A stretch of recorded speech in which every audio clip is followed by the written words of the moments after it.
Extraclasse. C'est un choix fort de commencer cette saison de Parlons pratique par ce thème du harcèlement scolaire. Moqueries, comportements insidieux, insultes. Le harcèlement revêt de nombreuses formes selon l'âge des enfants. Un sujet pris à bras le corps par l'éducation nationale, et il le faut bien puisque les chiffres sont éloquents, Hélène. Oui, Régis, selon l'UNICEF, 700 000 élèves sont harcelés chaque année et les chiffres vont de 4% des élèves de lycée à 10% au collège et même 12% en école primaire. Et ça peut commencer même dès la maternelle. Prévention, détection et action, la lutte doit être aussi protéiforme et systématique que le harcèlement lui-même. C'est ce que nous allons découvrir avec un programme lumineux qui porte bien son nom.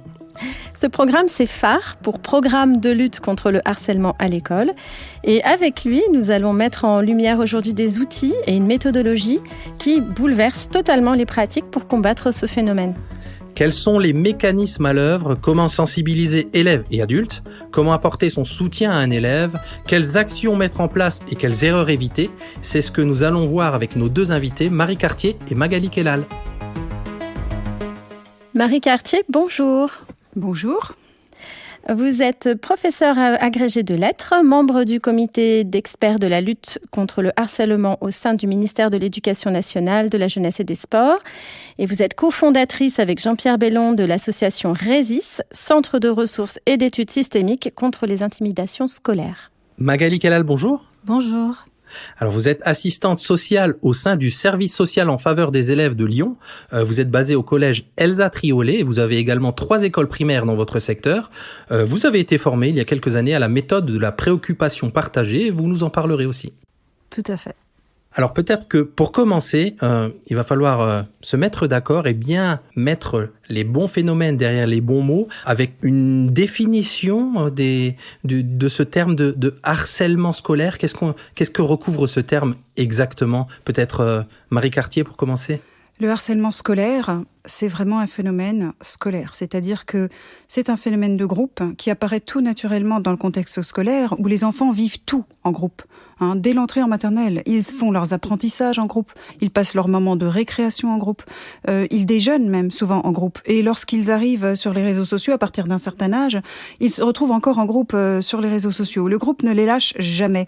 Donc il est tout à fait naturel que c'était un phénomène comme de groupe les saisisse. Et le harcèlement scolaire, c'est vraiment lorsque les groupes se sentent qu'il y a une anxiété, qu'il y a une forme d'inquiétude qui se développe dans le groupe, ce qui arrive régulièrement. Alors, il y a cette tendance à générer un bouc émissaire, à se fédérer contre un élève qu'on éjecte du groupe, ce qui peut arriver d'ailleurs à n'importe quel élève.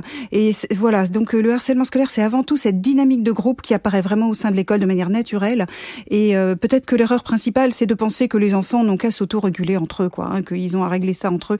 C'est ce que Hannah Arendt dénonçait déjà comme une des principales erreurs responsables de la crise de l'éducation. Non, les enfants ont besoin de la présence des adultes, justement pour les rassurer et pour défaire ces effets toxiques des groupes qui sont pris dans le harcèlement scolaire.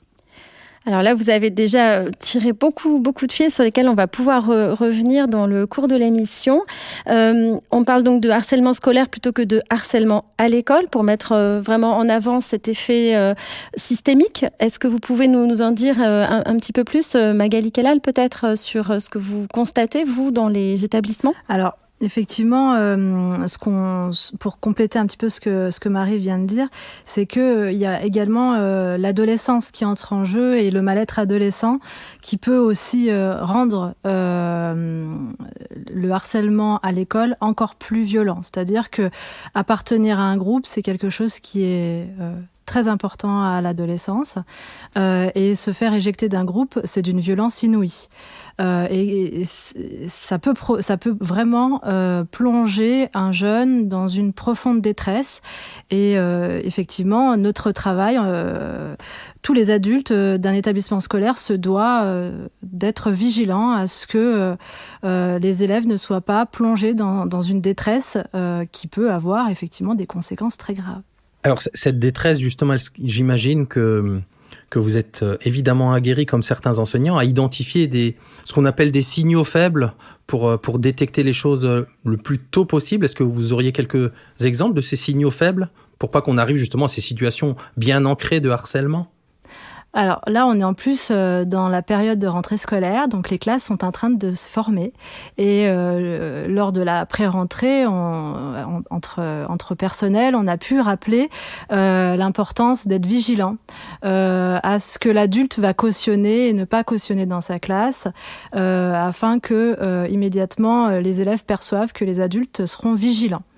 On se rend aussi compte des formes que prennent les classes, avec certains qui prennent le lead, ceux qui vont être beaucoup plus passifs, ceux qui vont suivre. Donc on essaye là d'être très vigilant à la constitution des classes. Après, par rapport aux signaux faibles, c'est sûr que les enseignants sont en première ligne, parce que un enseignant va percevoir la moquerie lors de l'appel, par exemple, sur le nom. Va percevoir la trousse qui est systématiquement jetée du camarade à côté, va se rendre compte d'un élève qui va être rejeté systématiquement en cours de sport pour être en groupe, va se rendre compte petit à petit que l'élève ne viendra plus en cours, de moins en moins, aura de moins en moins de camarades qui voudra s'asseoir à côté de lui ou d'elle. Et ça, ce sont vraiment des signaux qui doivent être très rapidement interpeller en fait l'équipe éducative. Alors cette question de quand intervenir, justement, je vous propose qu'on écoute Jean-Pierre Bellon, avec qui vous travaillez étroitement, Marie Cartier. C'est un très court extrait. On sent un petit peu sa fougue pour cette question, parce que on vous laisse l'écouter dans une conférence qu'il a donnée à Rennes. Il en a un petit peu assez qu'on se pose cette question. Qu'est-ce que c'est que cette question que l'on se pose encore parfois? Il faut la faire disparaître de nos réflexes. Cette question qui consiste à dire à partir de quand c'est du harcèlement? À partir de quand c'est du harcèlement? C'est vraiment là où il y a beaucoup, je pense, à apporter aussi à nos auditeurs et à nos auditrices, Marie Cartier. Oui. C'est vrai qu'on nous pose très souvent cette question, comme si il fallait attendre que ce soit grave pour s'en occuper. Or, il faut s'occuper de ce phénomène avant que ça devienne grave.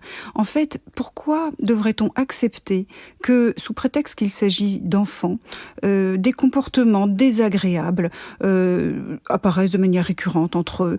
Vous voyez, comme si les petites chamailleries, ça n'était pas grave. Or, ce n'est pas acceptable. On se conduit bien. On doit bien se conduire les uns envers les autres. L'éducation se fait jour après jour. Et ces groupes d'enfants, si on les livre à eux-mêmes avec ces comportements qui sont toujours un peu, vous voyez, incorrects, qui se nourrissent comme ça d'incivilité, de banaliser, c'est grave. Non, l'adulte a besoin d'imposer son autorité avec de bonnes habitudes de comportement. Cette dimension très éducative de l'adulte est absolument fondamentale. On ne doit rien laisser passer. Comme disait Magali, la première moquerie doit être immédiatement stoppée. Une trousse qui on remarque que 2 fois de suite elle a été jetée par terre, mais immédiatement. On se rend compte que là, il y a une répétition et c'est inacceptable. Il ne faut surtout pas banaliser. On traitera bien ce phénomène à partir du moment où on prendra au sérieux toutes ces manifestations avant que ça devienne grave. Alors, c'est un phénomène effectivement très complexe. On aimerait que ce soit aussi simple que de dire il y a d'un côté des harceleurs, de l'autre côté des harcelés. Mais ce qui nous a paru lumineux dans le programme que vous développez, que vous appliquez toutes les deux quelque part au quotidien, eh bien, c'est faire fausse route que s'imaginer ces typologies, on va dire, d'élèves ou de personnes. Et d'ailleurs, je crois que même vous utilisez des termes complètement différents de ces deux que je viens de dénoncer, Madame Kellal. Oui, tout à fait. Je pense que le piège, effectivement, c'est de croire qu'il y a des profils d'enfants victimes qu'on imagine peut-être chétifs, vulnérables, dans son coin, et le profil du harceleur qui est le caïd de la classe. Avec tout ce qu'on peut imaginer derrière. On se rend compte dans les effets de groupe en fait, qui se met en place dans les classes, que ce n'est pas si clair que ça. Et c'est aussi ce qui rend difficile le repérage des adultes, parce que souvent les adultes, oui, mais disent mais oui, mais elle aussi elle a répondu, elle a fait ça, oui mais lui aussi il a fait ça. Alors oui, donc du coup ça, comme l'adulte pense que il n'y a pas une vraie victime ou que la victime finalement a sa part de responsabilité. Et c'est pour ça qu'effectivement dans la méthode sur laquelle on échangera, on ne parle plus de harceleurs et de harcelés, on parle d'enfants cibles et d'intimidateurs. Voilà. Je trouve que ça permet d'être plus vrai dans ce qui se déroule en fait au quotidien dans le monde des enfants. Et c'est pas seulement une question de termes, c'est aussi une question vraiment de posture. Marie Cartier, il y a l'idée aussi que il faut se mettre du côté de l'élève cible finalement, et pas du côté des intimidateurs comme on a parfois tendance à le faire. C'est-à-dire qu'il faut se poser les bonnes questions. Il faut se demander qui souffre pour repérer l'élève cible. Qui souffre, qui est isolé. Et comme disait Magali, ne pas s'en tenir au fait. Parce que un élève cible, victime, cible de brimade, n'est jamais ou rarement 100% innocent. Vous voyez, enfin, ce sont des interactions complexes et il se défend comme il peut. Et donc, il faut vraiment pouvoir repérer cet élève et du coup, prendre très au sérieux la manière dont il vit la situation. Du point de vue des adultes, on voit de haut les choses, on a l'impression parfois que ce sont de petites chamailleries comme on avait dit. L'élève, lui, peut vivre ça de manière vraiment très très douloureuse. Donc effectivement, il faut vraiment prendre très au sérieux le point de vue de cet élève, le repérer grâce aux bonnes questions qu'on se pose. Voilà, qui souffre, qui est isolé, et effectivement être vraiment tisser avec lui une relation d'alliance qui soit protectrice, qui lui permette d'expliquer vraiment ce qui lui arrive sans aucune peur. On sait que ces élèves-là ont peur de s'exprimer, d'où l'importance de tisser un lien qui soit très rassurant. Alors avant d'expliquer ce que le programme phare, ça nous paraissait important de faire un petit peu ce point sur à la fois les termes et les postures. Marie Cartier, est-ce que vous pouvez nous dire un petit peu vraiment dans les grandes lignes ce que c'est que ce programme et de quelle manière il amène à systématiser l'action, la formation? Alors le cœur du programme phare, c'est quand même la formation d'équipes adultes dans chaque établissement scolaire, qui soit capable, en fait, de prendre en charge immédiatement toute situation d'intimidation quand elle apparaît. C'est ce que fait très bien Magali Kellal avec les équipes qui travaillent avec elle. Ça, c'est le plus important, parce qu'il faut que les adultes soient compétents en interne, au sein même des établissements scolaires, là où ça apparaît, pour stopper immédiatement ces brimades. Donc, on forme ces équipes d'adultes. Par ailleurs, évidemment, on associe des élèves sous forme d'ambassadeurs. Mais ces élèves ne peuvent agir que si l'équipe adulte est en action, bien sûr. Et puis, au-delà de ça, le programme phare envisage une sensibilisation de tous les élèves par des séances de sensibilisation à cette question. Voilà comment se déploie le programme phare dans les grandes lignes. Magali, justement, vous qui pilotez ça, avez mis ça en place au quotidien avec les équipes enseignantes avec lesquelles vous travaillez. Concrètement, comment que ça se passe, ces formations et surtout, qu'est-ce que ça a changé dans votre rapport et dans le rapport des équipes enseignantes et plus largement des équipes adultes sur cette approche du harcèlement scolaire? Alors, déjà, je pense que effectivement, je pilote cette méthode au sein de mon établissement, mais ça implique un vrai investissement de la part de tout le monde. Le chef d'établissement doit s'impliquer et c'est grâce au chef d'établissement que Mme Cartier a pu intervenir sur l'établissement pour transmettre la formation et la méthode à l'équipe. Donc ça, c'est important. La méthode, c'est une chose, mais il faut vraiment croire, être convaincu des valeurs qu'elle véhicule. C'est-à-dire que c'est important de penser que effectivement, on va arrêter de chercher si oui ou non c'est du harcèlement. On va simplement agir dès qu'un enfant, un adolescent, subira des intimidations. Ça, c'est la première chose. Il faut en être convaincu parce qu'on entend encore, oui, mais est-ce que tu es sûr que c'est vraiment du harcèlement? Est-ce que tu es sûr que c'est pas de sa faute? Si elle avait qu'à pas faire ci, elle avait qu'à pas faire ça. Donc ça, c'est vraiment la première chose pour pas tomber dans le piège. Et la deuxième chose, je pense que c'est vraiment important d'oublier le côté sanction. qui va forcément résoudre le problème. C'est-à-dire que pendant longtemps, je pense que les adultes ont pensé que faire quelque chose, ça voulait dire sanctionner quelqu'un, trouver un coupable. Aujourd'hui, on sait que dans les situations de harcèlement, trouver un coupable, c'est très compliqué. Souvent, on fait erreur. Ou souvent, en tout cas, ça ne protège pas la victime. Voilà, l'enfant cible ou l'adolescent cible, ça ne le protège pas. Donc, il faut vraiment réfléchir à qui est-ce qu'on veut aider et comment on veut aider. Et la méthode aujourd'hui, elle permet aujourd'hui effectivement d'accompagner des situations d'intimidation en déployant des petits entretiens. Voilà, donc on a plusieurs enseignants, mais aussi CPE, directeur de SECPA, infirmières, assistants d'éducation. Donc vraiment une équipe qui est vraiment pluridisciplinaire. Ces entretiens-là sont des petits entretiens de quelques minutes avec les enfants intimidateurs ou en tout cas de la classe. Ils sont tous reçus de la même manière, individuellement, et on essaye de sortir tous la tête haute du schéma et de la pression de groupe dans lequel ils sont tous piégés. Voilà.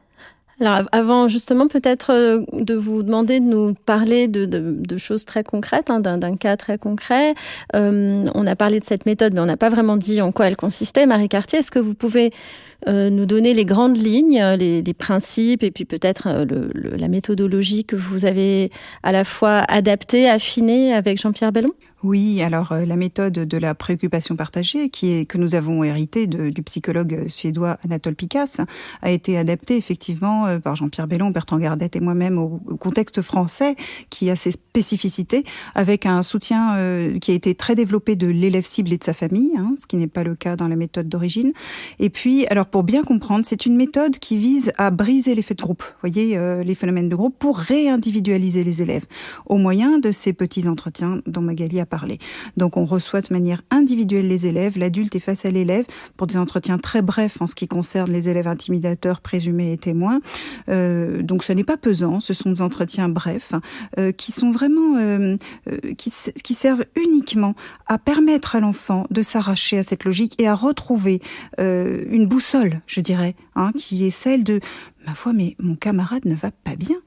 Vous voyez, on attire son attention. Et vous savez, les enfants qui sont pris en tant qu'intimidateurs ne sont pas des monstres.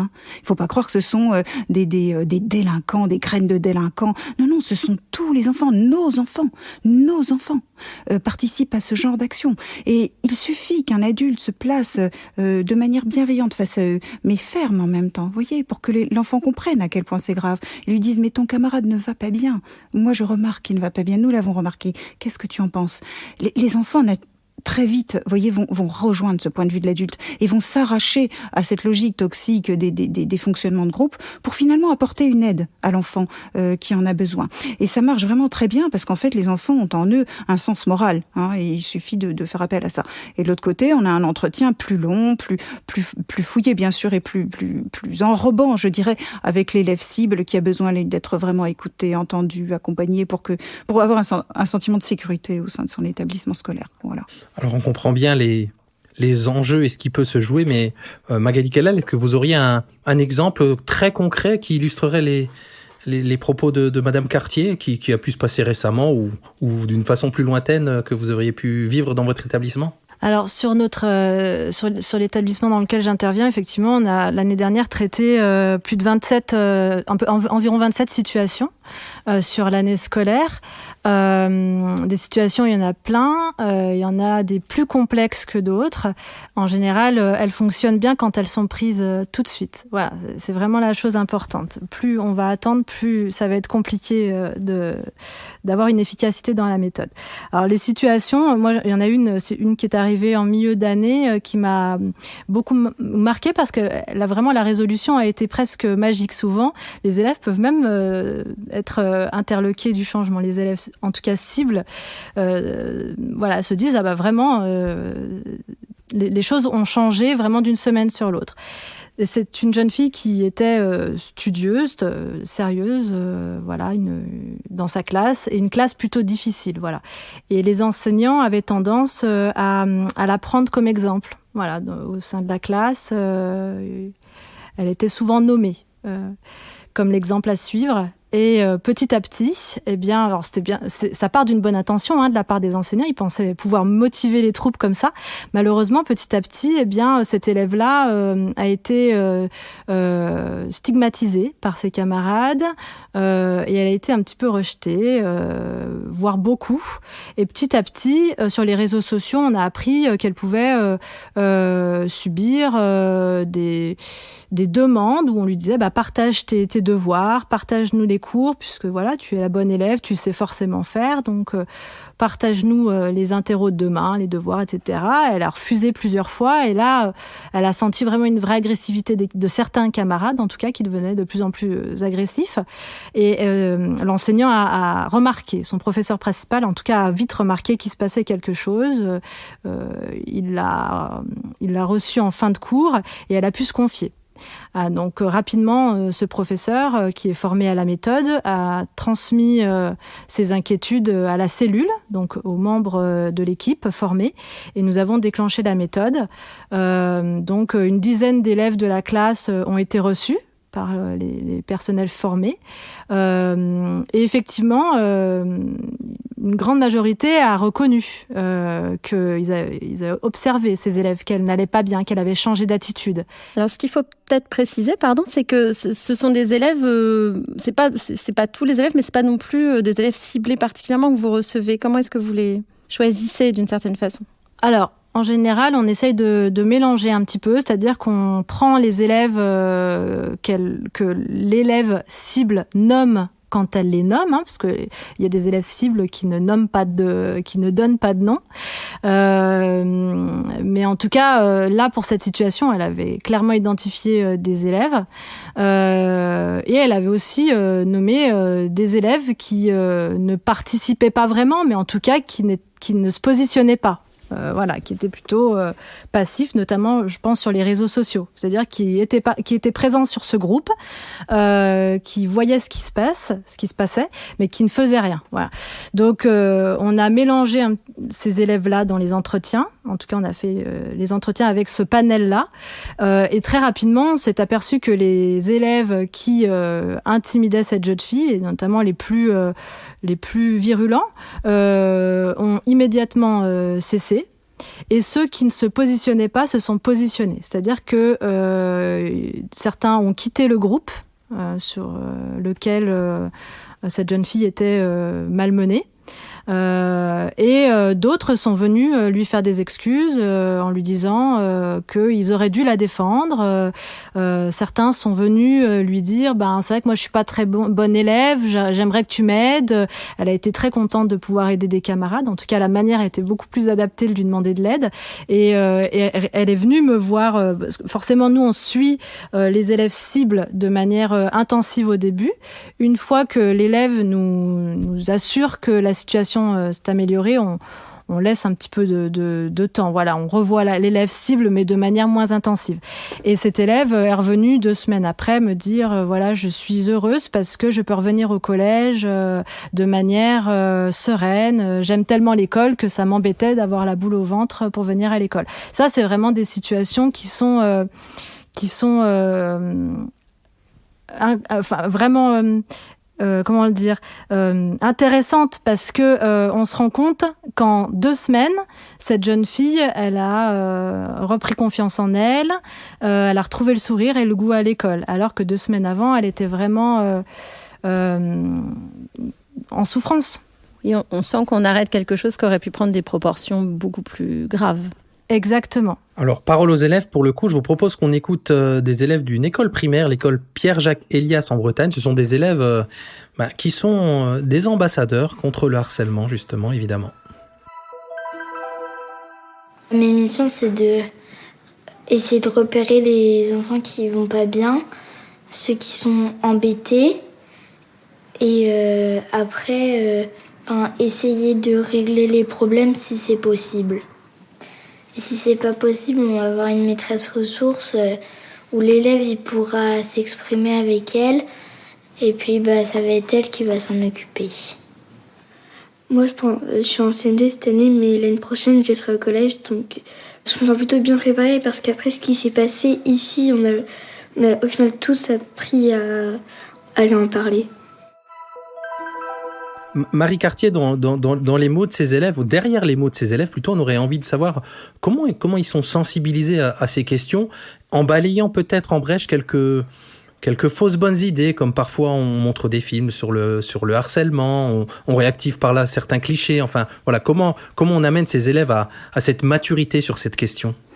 Oui, la question de la prévention est délicate et on a là aussi commis un certain nombre d'erreurs, dont celle que vous avez mentionnée, qui consiste à montrer un film à une classe entière sur le harcèlement scolaire, qui est quelque chose de très dangereux, parce qu'en fait, un film, surtout des fictions qui sont faites et qui sont très émotionnelles, très dramatiques, et on montre ça à une classe entière, donc on renforce encore ces émotions au sein du groupe. On ne peut pas contrôler ensuite ce que va penser ce groupe. Le groupe, c'est une entité qui nous échappe, et qu'est-ce que ça va provoquer? Moi, j'ai vu des situations de harcèlement, cyberharcèlement même assez graves, émerger suite à ce type de sensibilisation. Donc ça, c'est vraiment jouer à l'apprenti sorcier que de compter comme ça sur un film qu'on projetterait à une classe pour que ça sensibilise les élèves. Non, ça ne marche pas comme ça. On a besoin d'un travail de réflexion, de dialogue, et surtout, ils ont besoin de se sentir rassurés. Tout ce qui va culpabiliser les élèves ne fonctionnera pas. On n'a pas le droit en tant qu'adulte de les sensibiliser en leur disant « Regardez, il faut pas faire ça, c'est pas bien, ne faites pas ça, ne soyez pas mauvais », comme si c'était leur faute en quelque sorte. On l'a dit au début, la faute est du côté des adultes. Les adultes doivent être présents, les adultes doivent être rassurants, les adultes doivent être disponibles. L'enfant a besoin de se rassurer en sachant qu'un adulte est là, qui va le comprendre, qui va vraiment l'écouter, qui va le prendre au sérieux, qui ne va pas le juger. Et ça donne, et aussi qui va, comme disait Magali, intervenir aussitôt s'il y a une moquerie, s'il y a un surnom, s'il y a du rejet. Voilà, il faut cette protection de l'adulte. Donc, une bonne sensibilisation, c'est une sensibilisation qui crée ce lien de confiance entre les adultes et les enfants, et non pas des messages qu'on leur enverrait, vous voyez, qui les culpabiliseraient ou qui les inquiéteraient davantage sur le phénomène du harcèlement scolaire. Magali Kellal, dans votre établissement et dans les écoles que vous suivez, vous faites ces séances de sensibilisation. Comment est-ce que vous les abordez ? Bien sûr, dans tous les établissements scolaires, je crois qu'il y a eu ces écueils dont parle Marie Cartier, de ces films qui ont été diffusés dans une classe comme ça, où on explique aux enfants qu'il faut surtout pas faire ça. Aujourd'hui, dans l'établissement dans lequel j'interviens, on essaye plutôt de travailler sur les compétences psychosociales et essayer de développer chez l'enfant la solidarité, l'empathie, l'entraide, c'est ce genre de choses aujourd'hui qui est travaillé dans les établissements. Voilà, alors vraiment à des échelles différentes, selon les niveaux, selon l'âge. Je pense aussi aux écoles primaires qui font un gros travail sur développer, apprendre aux enfants l'empathie, l'écoute, s'inquiéter de son camarade, l'aide, les travaux de groupe. Aujourd'hui, les enseignants font beaucoup ça aussi, de travailler, d'aider celui qui a un peu plus de difficultés. Et je crois vraiment que c'est ça qui peut, à un moment donné, permettre aux enfants de réfléchir peut-être différemment à ce qui se passe dans la classe, à comment j'interviens quand un camarade va pas bien, à qui je dois en parler, comment je dois faire. Je pense plutôt à ça que réellement leur expliquer ce qu'ils doivent pas faire. En tout cas, à l'adolescence, ils savent ce qu'ils doivent pas faire. Il y a une question qui est importante. On a parlé des élèves, on a parlé des enseignants, et quelque part en creux de la pédagogie dont ils doivent faire preuve autour de ces questions. Il y a aussi la question de la posture de l'enseignant. On l'a bien compris dans ce que vous dites, qui doit aussi se transformer. En tout cas, il y a tout un travail sur cette alliance à faire avec les élèves, qui est quelque chose de pas forcément évident, et tout un travail autour de l'éthique aussi. Marie, c'est bien ça ? Oui, bien sûr, il faut une éthique, évidemment, qui fait partie du cœur de métier des enseignants. Éric Prérat a beaucoup écrit sur l'éthique enseignante, et je pense que ça peut nous inspirer beaucoup. Peut-être qu'on pourrait quand même insister sur le fait que les enseignants eux-mêmes ont besoin de se sentir en sécurité. En fait, ils sont les garants de la sécurité des enfants, mais pour ça, il faut que eux-mêmes sentent qu'ils sont soutenus, que ils ont besoin de travailler dans une bonne ambiance avec leurs collègues, qu'il n'y ait pas de tabou, qu'on puisse dire quand une une classe, c'est pénible, qu'il n'y ait pas de jugement non plus. Vous voyez, c'est un métier difficile. C'est un métier qui demande une énergie, un don de soi énorme. Et c'est dur pour les enseignants. Certains ne sont pas suffisamment soutenus. Donc c'est à tous les étages que ça doit, vous voyez, que ça doit se passer. Il faut soutenir les enseignants, leur donner ce sentiment de sécurité et les inciter, du coup, à eux-mêmes jouer ce rôle auprès des élèves pour créer de la sécurité auprès des élèves et respecter une éthique stricte. Effectivement, il y a quand même beaucoup de choses qu'il ne faut pas faire. Il ne faut jamais mettre un élève en difficulté devant ses camarades. Il ne faut jamais favoriser, évidemment, il faut jamais se moquer d'un élève. Vous voyez, des choses évidentes peut-être, mais qui parfois, bizarrement, apparaissent encore dans certains comportements d'enseignants. Alors, on a parlé des élèves, on a parlé des enseignants et d'autres acteurs dont on n'a pas encore parlé et pour cause, ce sont les parents. Et je vous propose qu'on écoute 2 enseignantes qui sont dans la même école que les élèves ambassadrices que nous avons entendues tout à l'heure et qui nous expliquent un petit peu comment elles agissent, elles procèdent avec les parents des élèves intimidateurs. Certains parents donc étaient demandeurs d'être informés lorsque leur enfant était intimidateur. Ce qui s'entend tout à fait, c'était vraiment dans un objectif positif d'accompagner leur enfant à ce que ça se reproduise pas. Donc on est obligé de leur expliquer que cette méthode-là, elle a aussi pour but d'aider l'enfant à évoluer et même s'il a été intimidateur à un moment, lui donner une porte de sortie. Donc si les parents sont au courant et vont directement essayer de résoudre le problème avec les autres parents à l'extérieur, ça fonctionne pas du tout. Voilà, on est à l'école, c'est éducatif et notre idée c'est aussi d'aider ces enfants qui ont pu être intimidateurs à un moment à sortir de ce rôle-là en étant acteurs dans la résolution du problème, en proposant des solutions. La méthode est basée sur la bienveillance, il n'y a pas de sanction pour les enfants intimidateurs. Il n'y a pas de sanction parce que ce qu'on veut c'est qu'ils arrêtent, qu'ils évoluent, qu'ils nous aident à résoudre le problème, qu'ils changent de rôle et c'est très valorisant pour eux et très efficace. Marie Cartier, ça paraît un peu contre-intuitif cette idée de ne pas contacter les parents des élèves et de parler avec eux. Dites-nous un petit peu plus. Alors, on parle là des parents des élèves intimidateurs présumés, n'est-ce pas, ou témoins. Parce que les parents de l'élève cible, on va très souvent les rencontrer, en revanche, bien sûr. Ils ont besoin, eux aussi, d'être soutenus, donc il faut qu'on les rencontre. Non, mais effectivement, vous comprenez, c'est une méthode non blâmante. Et évidemment, s'il y avait une sanction posée, là, il faudrait absolument rencontrer les parents, c'est normal, enfin les informer. Mais tant qu'on est dans une méthode non blâmante, qu'on fait ce choix, où finalement on ne va jamais accuser l'élève, ni, vous voyez, on ne va pas l'accuser d'avoir mal agi, on ne va pas le mettre en cause, on va le prendre à témoin de la souffrance de son camarade pour que naturellement, il change de posture, sans avoir été accusé. On fait cela pour toutes ces brimades qui ne tombent pas sous le coup de la sanction. Et qui ont besoin juste qu'on remette les enfants sur le droit chemin, mais que de toute façon, ça ne va pas tomber sous le coup de la sanction. Si on informait les parents de ces élèves-là, alors qu'on n'a pas prévu du tout de faire de sanctions, qu'est-ce qui se passera ? Soit le parent de l'élève va prendre la défense de son enfant, vous voyez, parce qu'il va quand même se sentir mis en cause par l'école, le parent. Il risque de se dire « Oh là là, mon enfant se conduit mal ». Alors soit il va prendre la défense de son enfant en disant « Non, mais vous savez, c'est la faute d'un tel, bon, c'est pas du tout ce qu'on veut ». Soit, il va pas pouvoir s'empêcher, lui, de faire une bonne leçon de morale à son enfant, voire de le sanctionner. Ce qui est totalement le contraire de notre démarche à nous, vous voyez, qui préserve, je dirais, l'amour-propre de l'enfant, voyez, et qui lui permet, oui, comme disait très bien cette dame, de sortir par le haut de la situation. Donc, non, ce serait totalement contre-productif d'informer les parents, et les parents doivent faire confiance. S'il y a quelque chose de grave, évidemment qu'on les avertit. Mais l'école, elle doit, comme ça, au quotidien, éduquer les enfants vers de bons comportements au sein du groupe. C'est son rôle, et ça se passe au travers de cette méthode. Voilà, on va pas tout raconter de ce qu'on fait aux parents, minute par minute, pour faire évoluer leurs enfants. Vous voyez, c'est le travail de l'école, tout simplement.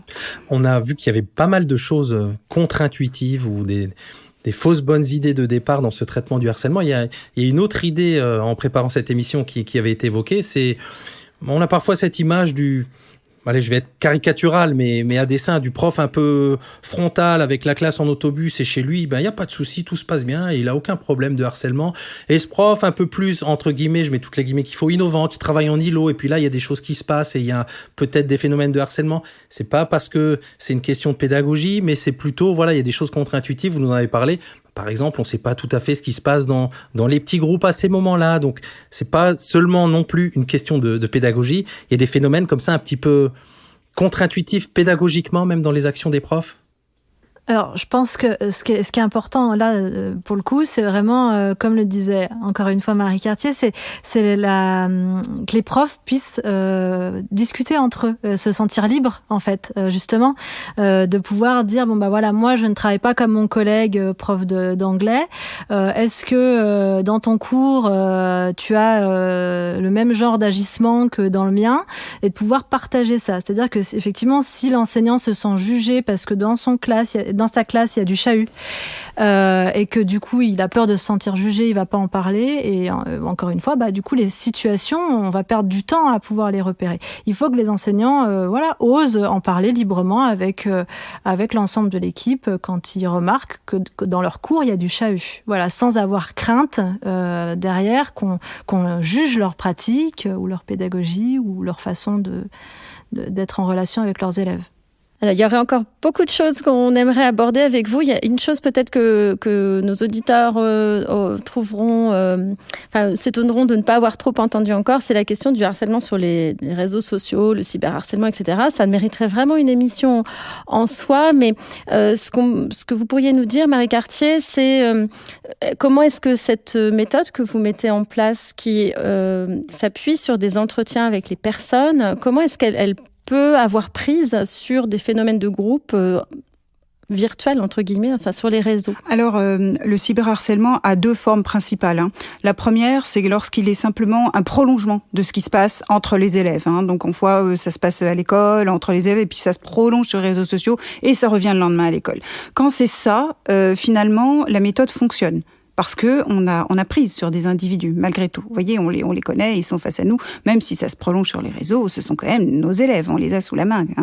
Là où c'est très compliqué, ce sont les phénomènes de cyberharcèlement beaucoup plus massifs et beaucoup plus brutaux, de l'ordre du flamming ou du sexting, qui s'abattent de manière soudaine et qui prennent une ampleur très très grande en très peu de temps.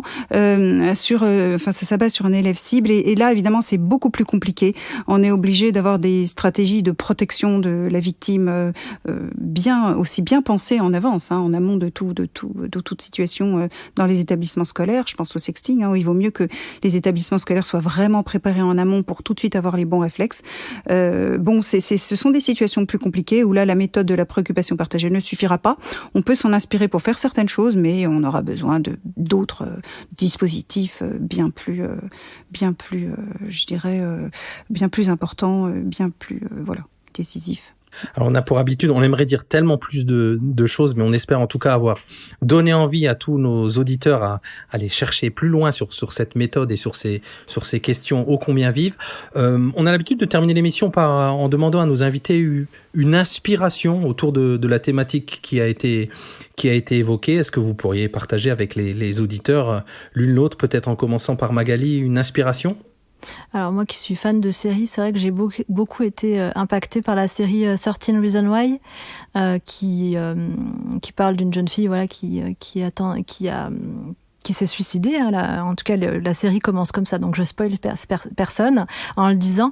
Mais du coup, elle a laissé des enregistrements où elle explique les 13 raisons de pourquoi elle est passée à l'acte. Et en fait, il s'agissait de harcèlement grave. Et dans cette série, on se rend compte à quel point la passivité des adultes, des camarades, de la famille, de l'entourage a été violente en fait pour cette jeune fille qui n'a trouvé aucune main tendue. Voilà. Et je trouve aussi que pour le coup c'est une série qui ne rentre pas forcément dans les profils dont on a parlé tout à l'heure, parce que cette jeune fille dans la série peut aussi être populaire à certains moments. Donc on peut aussi se rendre compte qu'une jeune fille populaire peut basculer dans une profonde détresse si elle est cible d'attaque.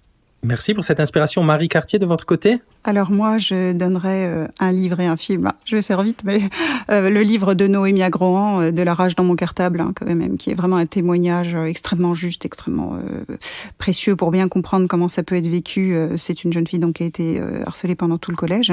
Voilà, très beau livre. Et puis un film récent qui est sorti en 2022 d'une réalisatrice belge, Laura Vandel, et qui s'appelle Un monde. Et c'est filmé à hauteur d'enfant. On voit une petite fille qui entre en CP et tout ce qu'elle vit. Voilà, et c'est un film que les adultes doivent regarder. On comprend ce que vit l'enfant. C'est filmé à hauteur d'enfant. Il faut montrer ça aux adultes. Il faut que les adultes comprennent ce que vit vraiment l'enfant dans ce milieu. Ça sera vraiment la conclusion, je pense, de cette émission, hein, ce rôle central des adultes.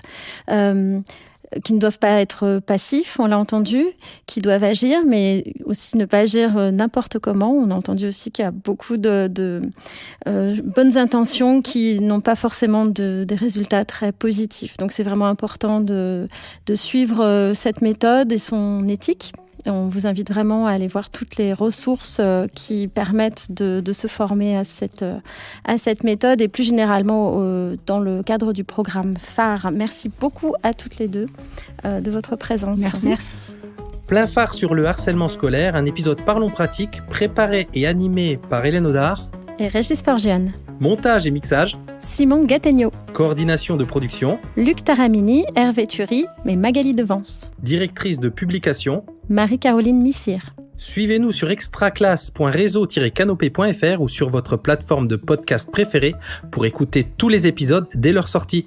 Une production Réseau Canopé 2022. Extraclasse.